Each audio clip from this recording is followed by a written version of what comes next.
بسم الله الرحمن الرحيم. عن ابن عباس رضي الله تعالى عنهما قال قال رسول الله صلى الله تعالى عليه وسلم: إن الله كتب الحسنات والسيئات ثم بين ذلك، فمن هم بحسنة فلم يعملها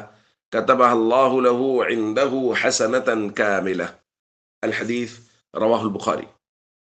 نبی کریم صلی اللہ علیہ وسلم نے حدیث قدسی بیان فرمائی کہ اللہ تعالیٰ نے نیکیوں اور برائیوں کو مقرر فرما دیا ہے، ثم بین ذالک، پھر ان کو وضاحت سے بیان بھی کر دیا ہے،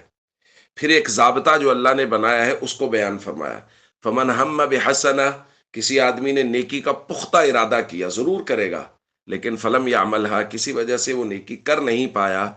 تو کتب اللہ لہ عندہ حسنۃ کاملہ، اللہ تعالیٰ اس کے پختہ ارادے کی وجہ سے ایک کامل نیکی اس کے نامہ اعمال میں لکھ دیتا ہے۔ فَإِنَّهُ أَهَمَّ بِهَا، اگر اس نے نیکی کا ارادہ کیا، فَعَمِلَهَا، اور اس کو کر بھی گزرا، پختہ ارادہ اور پھر نیکی کر بھی لی، كَتَبَهَا اللَّهُ لَهُ عِنْدَهُ 10 حسنات إلى 700 ضعف إلى أضعاف كثيرة، اللہ اس کو لکھ لیتا ہے 10 گنا اور وہاں سے 700 گنا تک، اور اس سے بھی کہیں زیادہ۔ اور پھر فرمایا وَمَنْ هَمَّ بِسَيِّئَةٍ فَلَمْ يَعْمَلْهَا، کسی آدمی نے گناہ کا ارادہ کیا لیکن گناہ کو ترک کر دیا، نہیں کیا گناہ کو، تو کتب اللہ لہ عندہ حسنۃ کاملہ، اللہ اس کو بھی نیکی لکھ دیتا ہے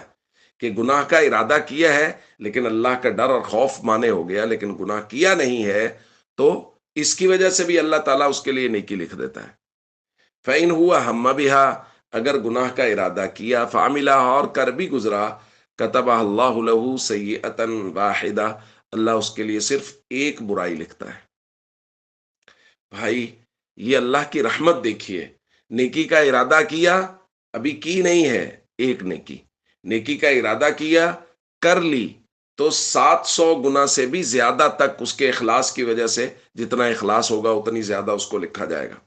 اور اس کے مقابلے میں برائی کا ارادہ کیا لیکن کسی وجہ سے رک گیا، تو اس رکنے کی وجہ سے اللہ نیکی لکھ دیتا ہے کہ اس نے میرے ڈر اور خوف کی وجہ سے برائی نہیں کی۔ اور اگر برائی کر گزرا تو پھر بھی ایک برائی لکھی جائے گی، زیادہ نہیں لکھا جائے گا۔ یہ اللہ کی کس قدر رحمت ہے ہم سب پر،